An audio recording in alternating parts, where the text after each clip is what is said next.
everybody. It's Natalie B. McKenzie with The Whole Woman, and welcome to this week's episode of Living Life Authentically with yours truly.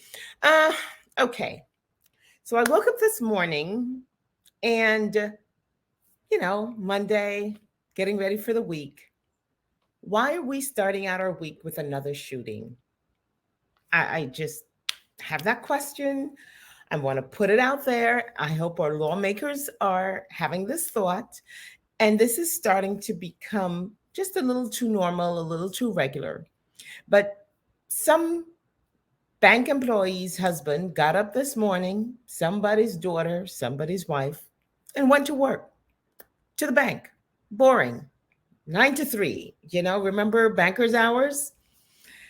And they won't be going home. And then we have a 26-year-old kid, could be my child. Good God, that's scary. Um, Sworn into the police department on March 31st, shot in the head because he is doing what he swore to do, protect and serve. And instead, we are banning drugs that are used in the care of women and their OBGYN needs. We're on a tear to limit people's rights to healthcare, women in particular. So we have pro life people who are on a tier to protect unborn fetuses, to ensure women don't have the right to protect their bodies and their health. But these same people are pro guns. I'm sorry. What are we trying to do? Have babies to make them part of the new statistic that says 1 in 25 kindergarten today will not grow up to be 40 years old because they will most likely die from gun violence. Okay, is this the new America? Is this what a developed nation looks like? Is this progress? I'm going to leave it there because I'm tired of it. I am frustrated. I am becoming frightened that at any moment I could become a statistic. What is happening? I'm just going to leave it there. And I'm going to invite lawmakers to come on and let's talk about how we can get to a solution. How can we make a change? Because, yes, I'm not here to just talk for the sake of talking.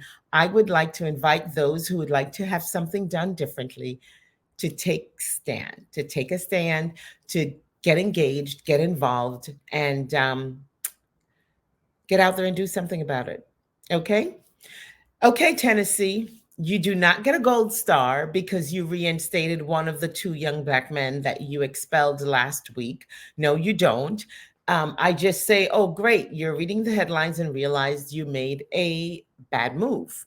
This is a democratic nation. What in God's name is going on? Yes, I'm going to start with what's going on. I'm going to end with what's going on.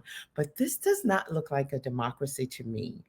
And if these open carry states don't see that more guns is not the answer, then yeah, like the governor of Louisville said today, Kentucky said today, one of his best friends was shot down and killed. Maybe he'll become a lawmaker that makes a difference. Maybe he'll have a different voice at the end of this. I am so sorry for the families that are mourning the loss of their loved ones. I am so sorry for this rash of crime in the nation. And for those who are injured, we just pray that you will recover from the injuries and get on to live a productive and as normal as possible a life. We pray. You're watching Living Life Authentically. Yes, I am Natalie B. McKenzie, and we're with The Whole Woman.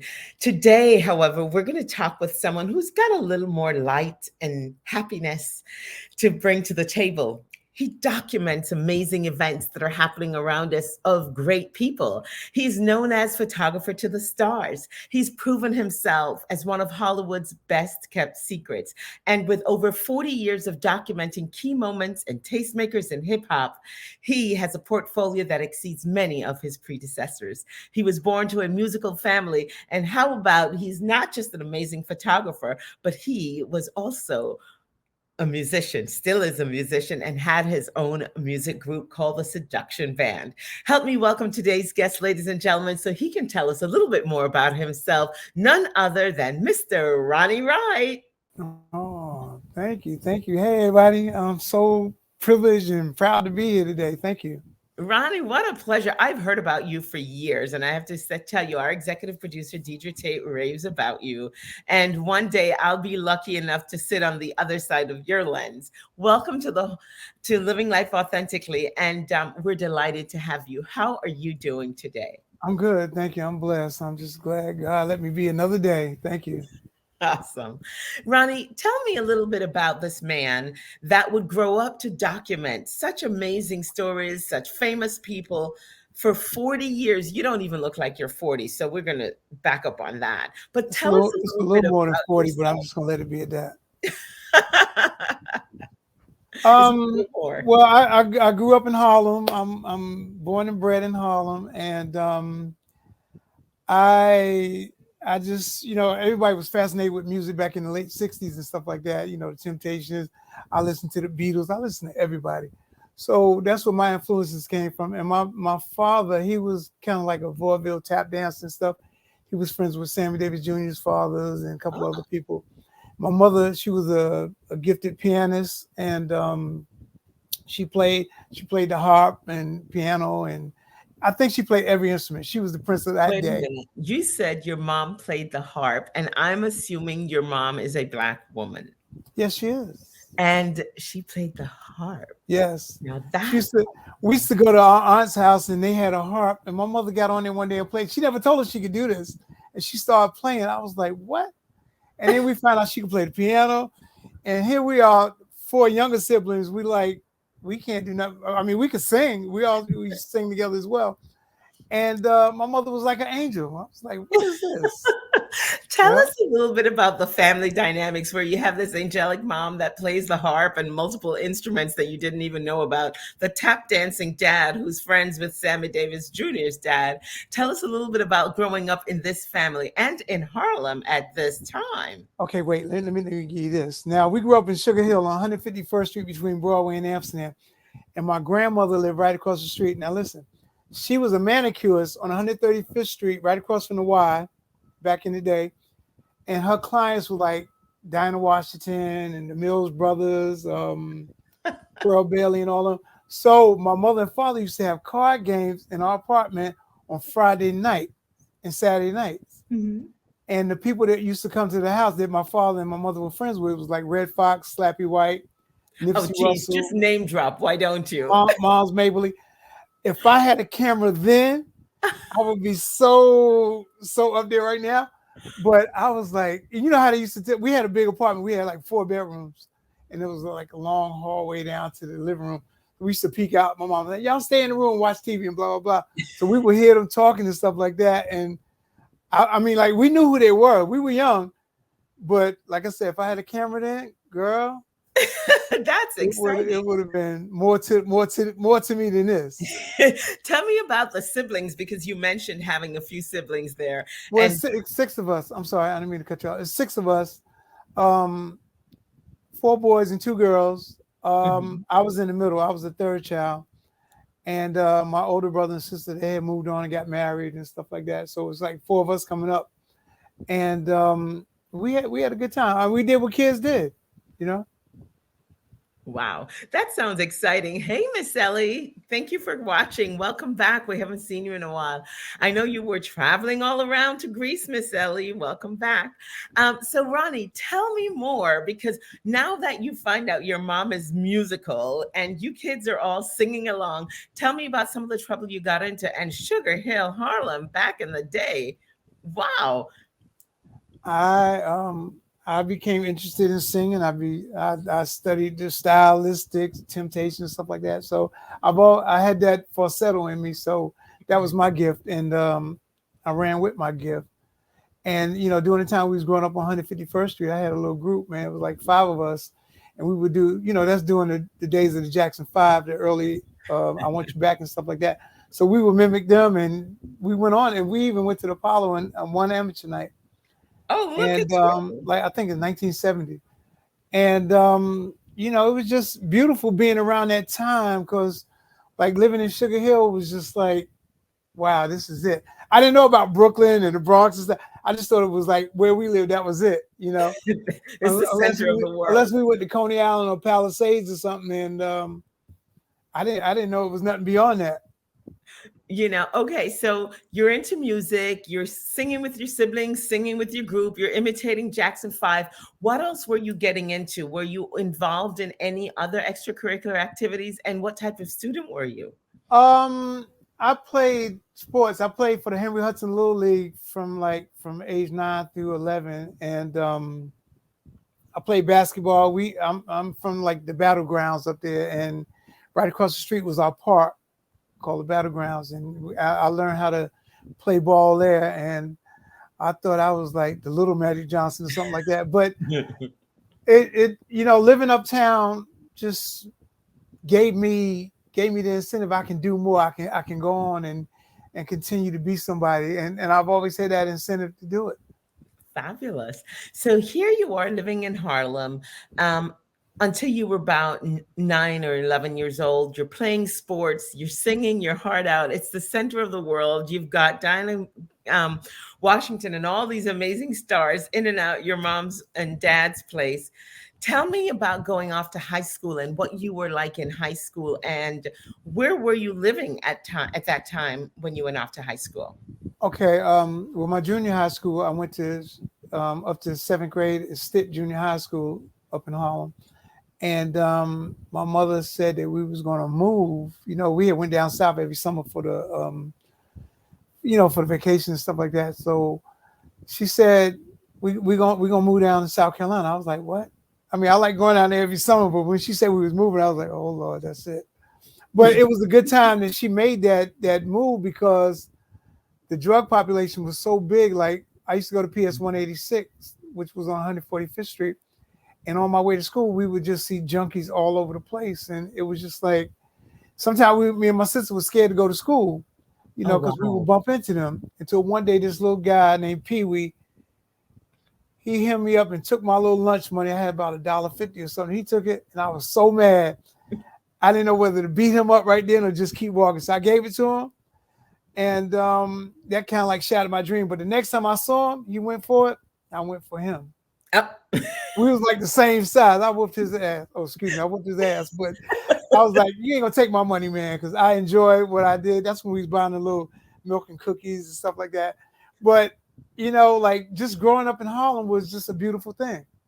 Wow. So tell me about being in South Carolina, Greenville, South Carolina, Harlem, great to visit in the summers, but what was that like Okay, and that how that did was you that was adapt? a crazy transition. Like I wasn't ready for it. So when I got down there and got to high school, um, everybody found out I was from New York. So I was being challenged.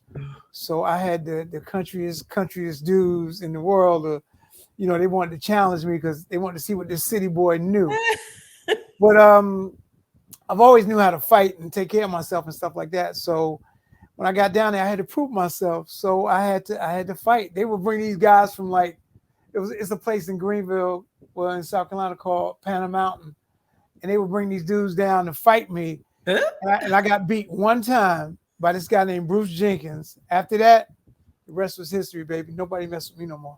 Wait, so did you have some kung fu skills or something? I mean, where Well, did I you had go? I had a cousin that taught martial arts while I was down there, and I joined the martial arts class down there, and over the years, like I think like in '73, I started doing that up until now, which I'm still involved in martial arts, and I just taught myself how to fight. And I've always had my own back.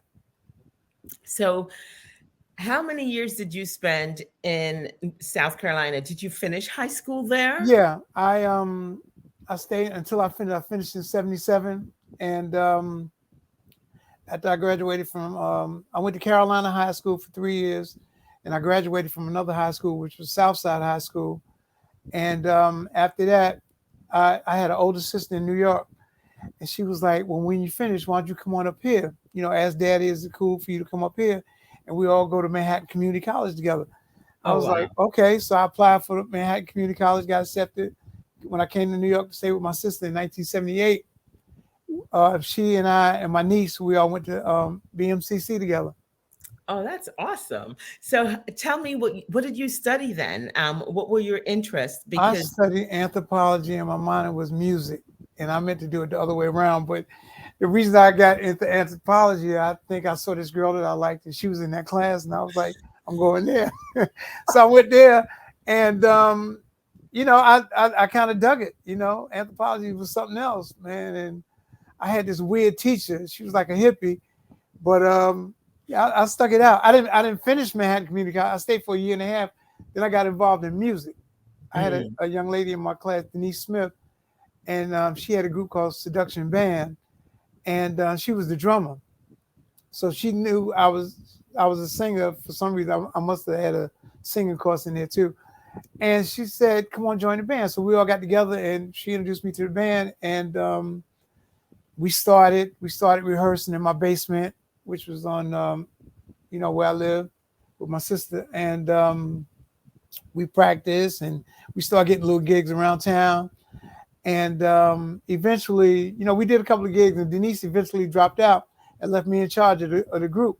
So I mm. became the leader of Seduction Band. So I had like an 8-piece band and like two young ladies singing with me. And the rest is history, man. So we started playing around clubs like the Cellar. We played McKell's. No, we didn't play McKell's. We played Under the Stairs. We played Leviticus. We played Pegasus, a couple other places. So I was glad I came back to New York because I found my niche. I found what I wanted to do. Mm-hmm. And reluctantly, hey, there it was. So here you are finding your rhythm, no pun intended, with your band, Seduction Band. Uh, When did you get into photography? that was in high school when I was still in South Carolina. So in like my 11th grade year, my mother she was a photographer in our family, other than playing all the instruments. Um, I picked it up. I just started taking pictures, and that's what that little point and shoot camera, that little Kodak that you put that little square bulb on. Uh-huh. And one thing just led to another. So in my endeavors as I went on, I've always had a camera with me. So I started documenting things. And my first music probably came in like 75. I started shooting Parliament Funkadelic when they would come to Greenville, and Boosie and them like that. So I hadn't met them yet, but I would shoot the concerts and start building my repertoire. And then one thing led to another. And here I am 46 years later, photographer to the stars. Wow. Just to sum it up. So tell me, 45 years ago, 40 years ago, 44 years ago, who was that first notable you photographed that put you, let's say, on the map? So many people ask me that, and it was a joke going around with the publicists at the record company saying one day you're gonna see Michael Jackson and you're gonna have to shoot him. You're gonna have your camera. Lo and behold, that did happen one day. Laverne Perry used to work at Sony. She called me and told me that she wanted me to shoot Michael or something like that. I didn't have my camera, but Lord, I'll tell you one thing: I found one. I went and got it, and I think that was like but before Michael, it was like the funk. I was heavy into the funk. I was shooting the Barcades, Parliament Funkadelic, Confunction, the time when they came out, all them groups like that. Oh, So and it evolved into the hip hop, and hey, so let me ask you this, Ronnie. How did you and when did you decide to really monetize this? And when did you realize this was your real career? I think back like the early 80s, I would go to the Fever. Well, one of my guitar players was Melvin Coombs, who was good friends with Grandmaster Flash and them like that. So after we would, practice and rehearse and stuff, we would go up to the Fever, Disco Fever. And I would see the Fat Boys and Kumo D and everybody up there and stuff like that. I didn't have my camera with me then, but then the next time I went, I took it, and things just started happening. I started I didn't see nobody shooting. I mean, it was guys there shooting, but I took it on myself. I wasn't even paying them guys no attention. I was shooting and getting, pictures myself. And I said, this is pretty good. I guess, like a lot of people in the ministry and stuff like that, they say God led them to this. I guess God told me to pick up that camera and said, shoot this, my son. And things just started happening. I just played it by ear. Tell me some of your exciting moments because I cannot imagine shooting Michael Jackson. And then, how do you, what have you done with your photographs over time? Have you Um, created a book or anything? it's so well anyway, doing my come up in the early 80s and stuff like that, I started shooting for different magazines like Right On, Word Up, Black Beat, Spice, The Source. I think I shot for every major black magazine that had artists in there. And I would shoot the pictures and send it to them, get the artists on the covers and stuff like that. So when Biggie said I used to read Word Up magazine, Heavy D and all of them. So myself and my friends Ernie Pinicoli and Tony Cutterjaw, we were the photographers for that magazine. And when we heard that, we felt Biggie was paying homage to us. We felt like, we did something and somebody noticed it. Wow. And we didn't know, like, as we continue to be photographers, we didn't know down the line that we would get to this day where we were documentarians and we really discovered and started shooting history, you know. I see in your bio, excuse me, that you were engaged by BET to be one of their lead photographers. Tell me about that experience and during that hip hop explosion. Here we are celebrating 50 years of hip hop. Okay, the BET situation came when I was called from MCA and Arista to go up to 106 and Park with Whitney and Bobby. I didn't even know 106 and Park was on the air. And so I did it. I went up there. My friend Penny Mack, who's a good friend of mine, and Dietrich's, and she was like, she's the executive producer. So she called me that night and said that I'm glad you came up. We need a house photographer. We can't pay you right now, but the house is yours. So I mean, you can get stuff and blah blah blah. We can do this and just come on and be on. So I didn't have but 2 minutes to think about it. I was like, I'm on. I'm ready. Because before that, the record companies was renting out studios where we would go and shoot the artists. We would have like Maya or whoever the artist was at that point to Mhm. come there and we would shoot them there. So now me being at BET, everybody came there. So I was like, Eureka, why not? Don't cut off your nose to spite your face. So that was the best thing, So Penny and Stephen Hill was like, hey, this is the house. So when I got to BET, nobody there knew, only a few people knew me. So the producers then was giving me hell, like, like, who is this? Like I just showed up and I started maneuvering myself around the cameras to get them pivotal moments to catch Mhm. the artists, in different forms. And I spent 14 years at BET. I guess they figured out who And you I are. yeah, and I think I captured everything. So when the artists did come there, and the producers then was like, how come he knows everybody? Because I was already in show business and people knew me. And I had already been shooting the artists that was coming through there. They was glad I was there. Wow. So I was like, it's all God. I'm like, thank you. So, Ronnie, I want to know a little bit more about this magical mother of yours and your great dad. But other than your mom, who is the family photographer, who really inspires you or inspired your professional photography? She did. She And did. my brother-in-law, my sister's husband, he was a photographer too, but he wasn't like, like getting out there doing that. He would shoot things and stuff like that. But my mother, she was the matriarch of the family. So she kept the family together where we'd be in Greenville or New York or whatever. She kept it together. I don't know. It was just an ordained thing that, the camera was it landed in my hand.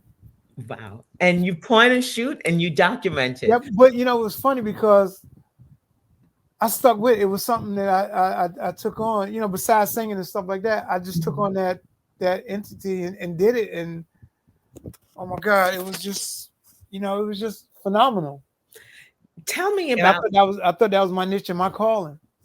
Ronnie, what do you have upcoming? Do you have anything where you're going to showcase the best of Ronnie Wright, the best of the photographer to the stars? What do you have to share with us? Because 46 years is a long I time. was waiting for this.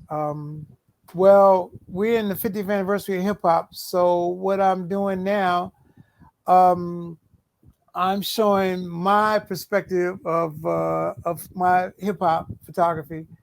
And I thought being the 50th anniversary, I was like, Eureka again. I was like, why not? And then just so happens I got two friends of mine that have been pushing me to like do this all along. I mean, everybody's been asking me when you gonna do your thing.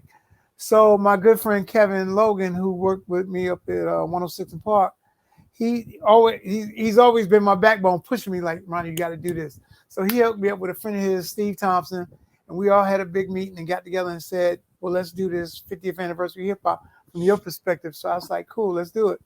So we got together and we met another friend through another friend, a guy named Anton, who's a chef out in Long Island, and he's into the music. He manages a lot of groups. So we went down to Brooklyn and met a young man that has a spot down in Brooklyn, small space. But he was like, if you guys would like, I mean, this would be your room. And we thought about it and we got back to him and we set it up. And so the week of my birthday is April 15th. All right. That's a Tax phenomenal day. year. That's not only that, that's like my pinnacle year where I'm going to be like 65 years old. And I can't believe I made it this far. And I praise the Lord and thank him for that. And so we're going to put all this in conjunction with this photo exhibit, which starts on the 16th and the 17th throughout the rest of the week.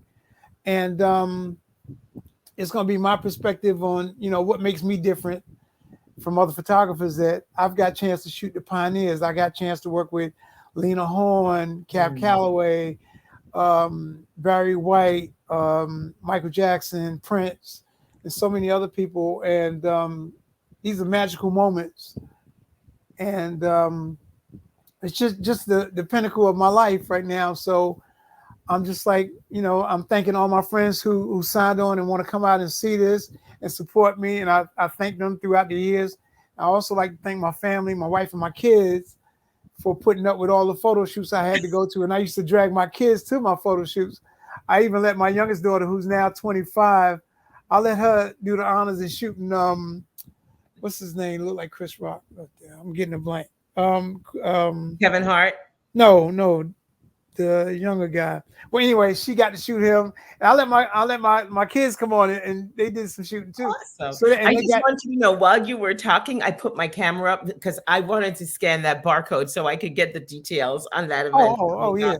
And my kids got a chance to meet a lot of people. They got to meet Beyonce, they got to meet Bow Wow, they got to meet B2K, and so many. So like when we was growing up, we didn't have all that. So my kids, being that I was their father, they got lucky.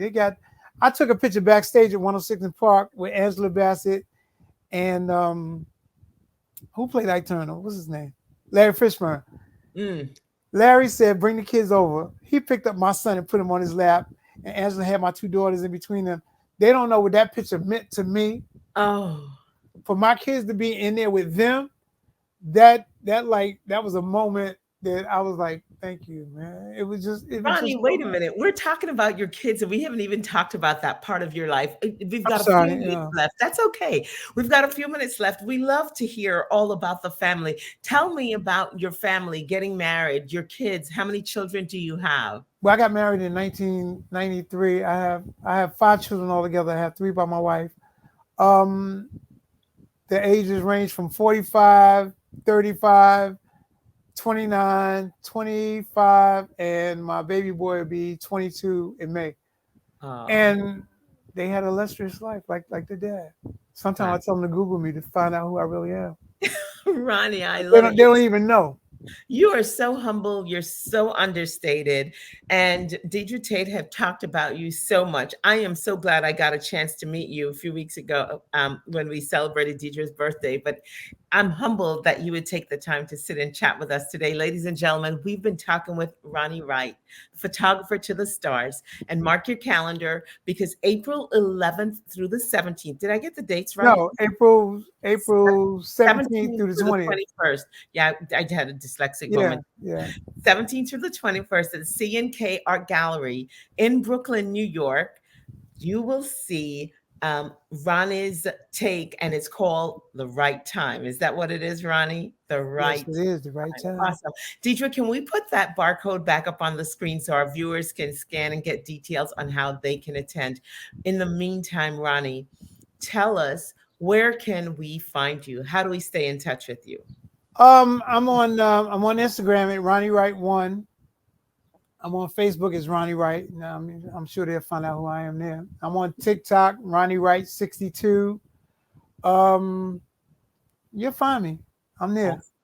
I love it. So Ronnie Wright, and when you find him on social media, it's WRIGHT, Right. and it's Ronnie Wright one on IG, Ronnie Wright on Instagram. I'm sorry, on Facebook. On Facebook, yeah. And he's also on TikTok, which I still haven't ventured into. So God bless you. It's Ronnie Wright 62.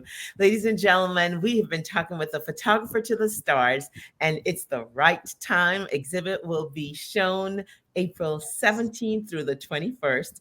Happy birthday. Oh, thank you. Thank you very much. Thank you so much for joining us. Another day. Praise the Lord. I appreciate every day that I breathe air. I love You it. are such a humble and kind, gentle soul. It's an Thank absolute you. pleasure to talk with you. So, ladies and gentlemen, here at The Whole Woman, we have so many great things that are happening. We get to talk with people like Ronnie, and we get to share his story and the fact that he'll be documenting his photographs and his life's career in Brooklyn on April 17th through the 21st. Well, over in the whole woman world, we have our spring summer retreat coming up. Remember, a few weeks ago, we told you we shifted the date so there'd be more time for more of you to join us. And so we could do it with warmer weather in our favorite spot, Cape May, New Jersey. So stay tuned. There'll be more information. But in the meantime, send me a DM, send us an email, like us on Instagram, follow us on Facebook, follow us on Instagram, and just DM us for more information. Remember, it's a private event. We accept 15 to 20 women at the most. And we already have a wait list of those who usually join us. It will be June 23rd through the 26th in Cape May, New Jersey. That's our retreat where we will be renewing, resetting, and recalibrating. This season of rebirth, what a great time to take a moment to reset and just reconnect with self. I'm Natalie B. McKenzie, and you're watching Living Life Authentically. Our guest today was none other than Ronnie Wright. I wish you enough life to live, enough joy to give, enough love to share. I wish you enough. Good night.